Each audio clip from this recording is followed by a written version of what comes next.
Welcome to the Teachers Need Teachers podcast, where we help new and beginning teachers navigate through those crazy first years of teaching so you can maintain your sanity and personal life. Here's your host, Kim Lapre. Welcome to the Teachers Need Teachers podcast, a proud member of the Education Podcast Network. I'm your host, Kim Lapre, and this is the podcast for new and beginning teachers who don't want to just survive those first few years, but actually thrive. Today on episode 36, I'm continuing the conversation from my previous episode 45, about how to get your students to participate. But today we're going to look at it from a different angle. Today I'm going to discuss with you why your students don't want to do your assignment. And I know that this is something that plagues all of us teachers. And so it's definitely something that you're going to want to listen in on and pay attention. Now, before we dive into that, I know that a lot of you have been following my podcast for a while. Maybe you've listened to the past 45 episodes. I don't know. Or some of you have just joined. But if this is a podcast that you have found valuable, I would really love it if you could share it with your PLN or personal learning network, either through Facebook or on Twitter or on Instagram. I just really want to get the word out to more teachers so that they too can benefit from the knowledge that I'm sharing with you guys. So if listening to my podcast is a weekly occurrence and you definitely think that it's something that you find valuable, please share this with your colleagues, especially ones that are teachers that are new to the field, or maybe they've only been teaching for a few years. I'm Steve Miletto from Teaching, Learning, Leading K-12, a proud member of the Education Podcast Network, just like the show you're listening to right now. The opinions expressed are those of the individual hosts. Make sure you check out all the other great podcasts at edupodcastnetwork.com. And get ready, because the learning begins in 3, 2, 1.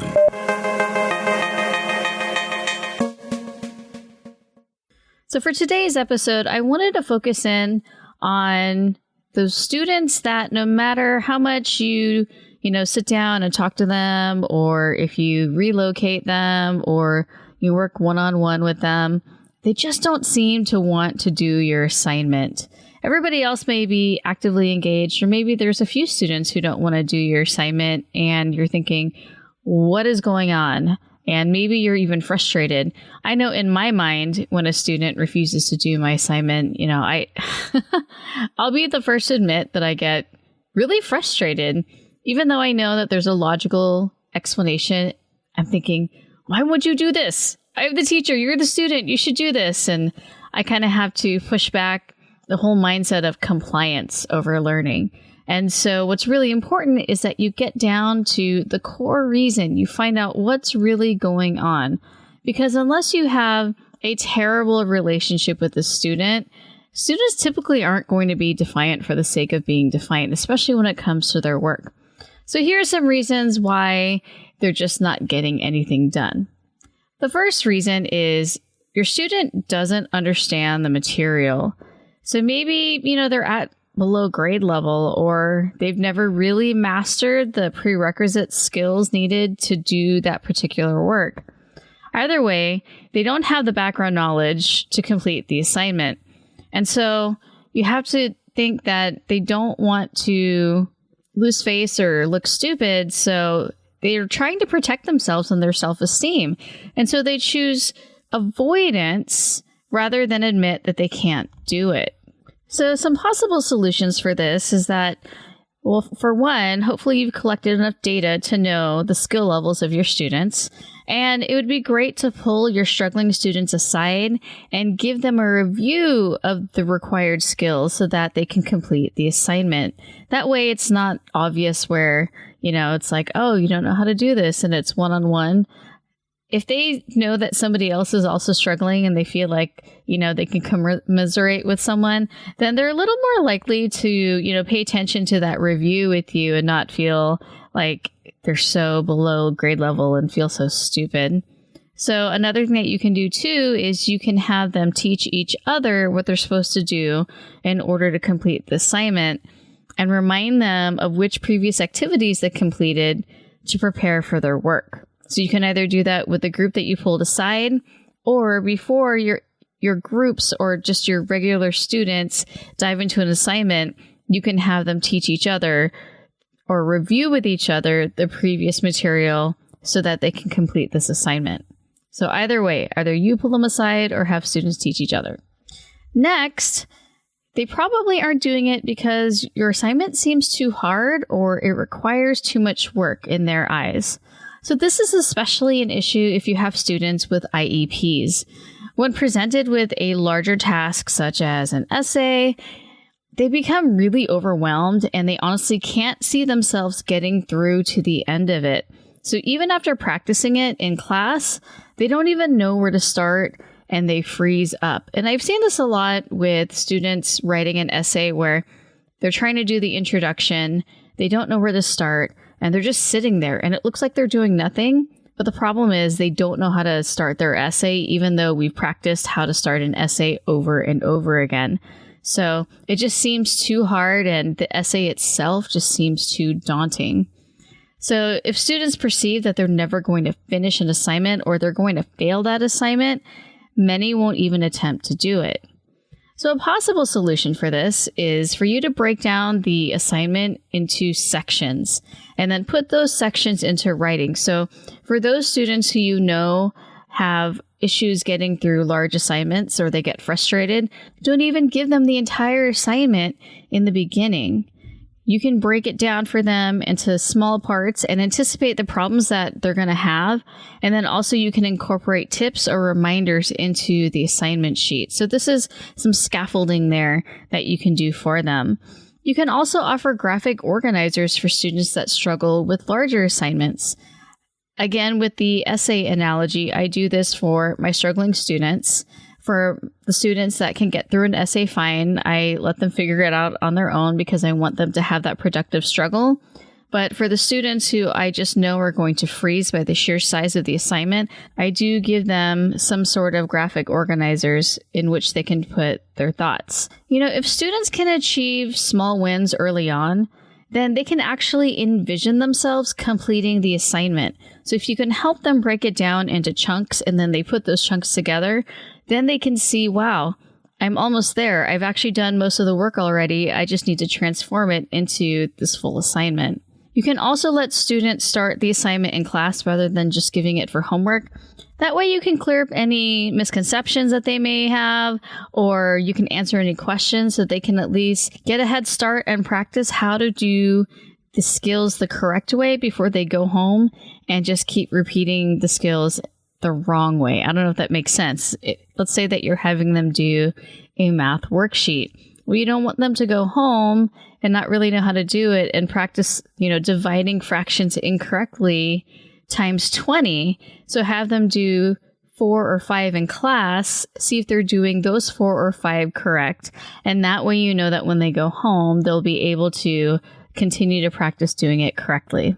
Yet another reason why your students might not be doing their work, they think the work is boring or rote. Filling in the worksheet where they complete a cloze activity with a textbook, and that's basically where a passage is taken from a book with a few words missing deliberately, that's not going to engage a student. If it's perceived as busy work, they won't want to do it. I mean, think about it. Back in our childhood, we might remember having to do such work. 5 pages of multiplication when we really know how to multiply, or reading 3 stories in English and then answering 10 questions for each story at the end of the story. Sometimes it just really comes off as busy work for the students, and you have to also ask yourself, what is the goal of this particular assignment? Is it just drill and kill? Or is there something that I'm actually trying to get them to accomplish? So if the assignment involves rote memorization with flashcards or drills, honestly, they might resist. So while there will be times when memorizing definitions or, like memorizing the multiplication table is important, There are other activities such as Freyer models that involve more rigor and engagement, or you can use some sort of online practice for these skills rather than just completing worksheets. You can also increase the relevance of the assignment by incorporating relatable or high interest topics. And finally, you can also transform it into a more cooperative learning assignment where they're working with groups or with partners, and that'll help keep your students engaged. Yet another reason, your student doesn't see the point of the work. I think this happens more with the older grades because they're less about compliance at that point. But I'll be the first to admit that I've given assignments that at first glance seemed like perfectly good worksheets. I mean, I had good intentions. However, after giving out that assignment and seeing the results, I realized that it had no educational value at all. And this was particularly true when I switched over to English. I just felt like, wait, what did they learn from that? You know, I was just sort of following other colleagues' recommendations. And after they completed it and I was grading it, I thought, this is a waste of time for them to do it and a waste of time for me to grade it. And you know what? The students also know that it's a waste of time, especially in the secondary level. So if you assign the 10 questions at the end of a chapter for homework, but never bothered to correct it or check it, students will get to know this. They'll realize this and deem your assignment as irrelevant. If you're just doing it so that they're busy until the end of the class or the end of the hour, they're going to resent that and just sit there and not do it. Not all, but enough. So some ways to fix this is, while you see the bigger picture of your assignments, if you don't communicate the relevance of those assignments during the unit, your students most likely won't understand the point. They don't understand how the skill they're learning now builds towards future skills. For example, when I'm working on grammar, the students don't understand that when I'm doing conjunctions, how that's going to affect their writing later on. They just think it's just kind of confusing and boring until we apply it. And then they're like, oh, now I see. So it's key to show them the big picture, like this is where we're going. This is what I need you to be able to do. I need you to be able to figure out how big this person's lawn is, how much sod they're going to need to buy, and how much that's going to cost. And then how much fencing they need to put around that yard and how much the fencing is going to cost and what will be the total cost for the job minus labor. Do you see that? There's a lot of skills that you have to teach in order to get to that. And if they see where you're going, even if it seems boring in the beginning, then there's hope for them that it's going to matter or mean something. So next, they would only do the assignment to save their grade, and at this point, they're failing anyway. So the fear of a bad grade and all of the ensuing consequences, like mandatory tutoring or credit recovery or whatever your school does, that'll only motivate someone who cares about grades. But for failing students, the fear of being hassled may be the only motivator for them to do any work, and only up to a point.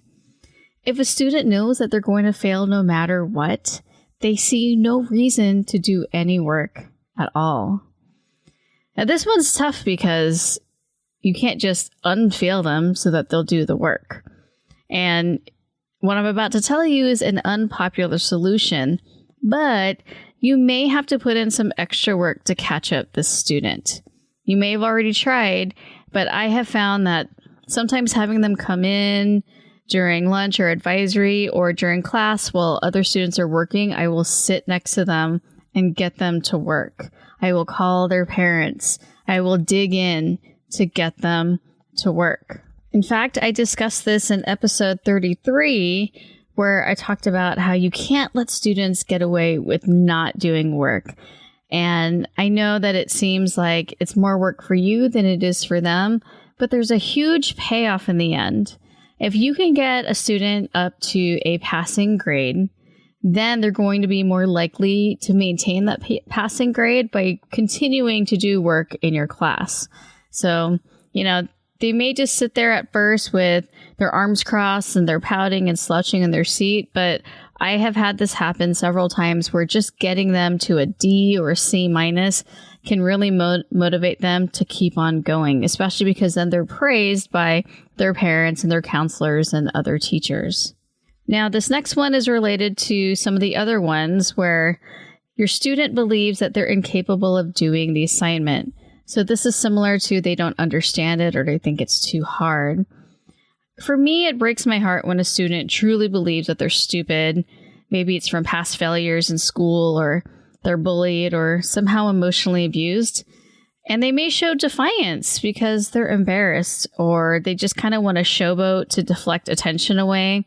I have several students like that right now who really struggle, and they like to put on a show so that they get that kind of positive attention from their peers, because when it's time to work, they don't really know what they're doing. So for these students, their negative self-talk and resistance to do the work may actually be a larger issue than you and the walls of your classroom. If a student has spent an entire school career failing, meaning all of the grades previous to seeing you, and they've seen, tutors and specialists and been tested, it's going to take more to get them to take risks and try again. They've just experienced so much failure in life that you're just another teacher and another person who's reaffirming their negative beliefs about themselves. That's what they're thinking. So you got to integrate small wins. Again, I mentioned this before, so that they can feel like they're making progress.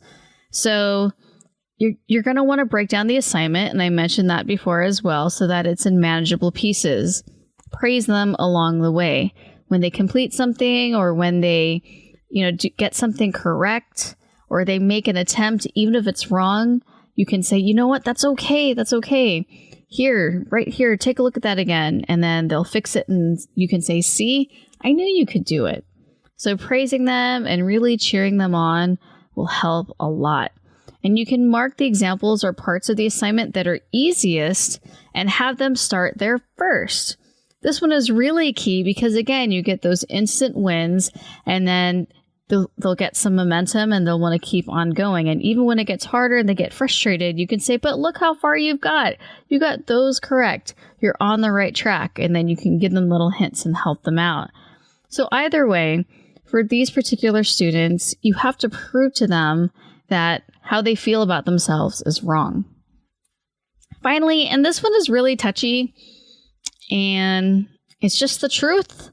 Regardless of who you are, the student might not like you, and they don't want to do anything for you.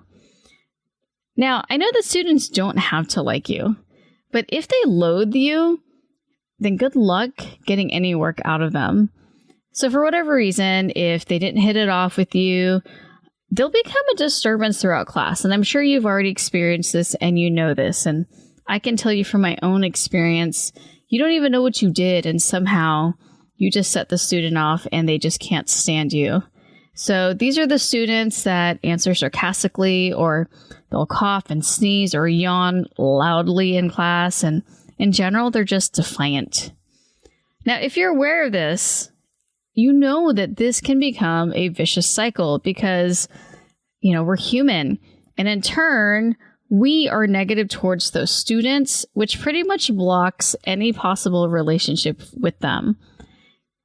It has been really hard to repair relationships with students who unreasonably dislike you and who are behaving negatively towards you. And when I have to deal with these types of students, I have to tell myself and remind myself and make a mantra and say, Kim, you are the adult in the situation. It's not your fault. They're a child. They might not even feel negatively towards you anymore, but they have to keep it up because they think at this point you hate them, and so they don't want to lose face by being nice to you.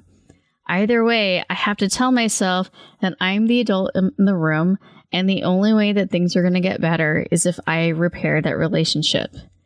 I don't want to. It would be probably easier just to ignore it, but then I'm missing an opportunity to reach a student. And I'm missing that opportunity to prove that to that student that people care no matter what, that adults can forgive, adults aren't jerks, and that life doesn't have to be hard. So I read this book, The Highly Engaged Classroom by Robert Marzano and Deborah Pickering, and they explained how teacher support was consistently the strongest predictor of motivation among students in 6th through 8th grade. I mean, I'm not telling you that it's going to be easy to repair this relationship, but just remember, it's more difficult for a student to be motivated to work for someone they dislike. I'm sure you can think of a teacher that you couldn't stand and you begrudgingly did their work, or maybe you didn't. Maybe you thought, screw you, I'm not going to do any work for you. And now you have a student who's thinking that about you. And so it's really also hard for us to be motivated to work for someone who we think dislikes us. So again, this vicious cycle. So for me, it's really hard to be nice to someone who's actively trying to make my day hell. And someone who wants every day to be a case of the Mondays. However, regardless of the student's age, you have to also remember that they have less agency and may not feel like they're capable of repairing the damage. They feel like this is the only type of control that they have. So again, it's up to us as teachers to just suck it up and be the adults and take the first, second, and as many steps as it takes to bridge that gap with the student. So I know that a lot of this might sound negative, and I don't want you to think that I'm attacking you. I'm just trying to help you problem solve and figure out what is the reason, what is the core reason why the student is not doing any work for me. Because it's easy to dismiss them. It's more expedient to dismiss them. But remember that you don't want to have to dismiss them for 180 school days or however long your year is. You want to get something accomplished. You don't want them to just sit there and be a lump on a log. And so the way that you do that is figure out why they're not doing it and be proactive and implement a solution. So I'd love to hear your thoughts on this particular episode. You can go ahead and join the Teachers Need Teachers Facebook group. I have a link to that in the show notes. And you guys make sure you answer the questions on there because I don't accept anyone who hasn't answered the 3 questions that I have on there. But I'd love to hear your experiences with students who aren't doing work in your class and whether or not you've tried anything that I've suggested here. And again, if you find this podcast valuable, please pass it on to your colleagues and teacher friends. Thanks for hanging out with me today, and I hope you have a fabulous week. Thanks for listening to the Teachers Need Teachers podcast. Love this episode? Head over to Apple Podcast or Google Play to subscribe, rate, and leave a review.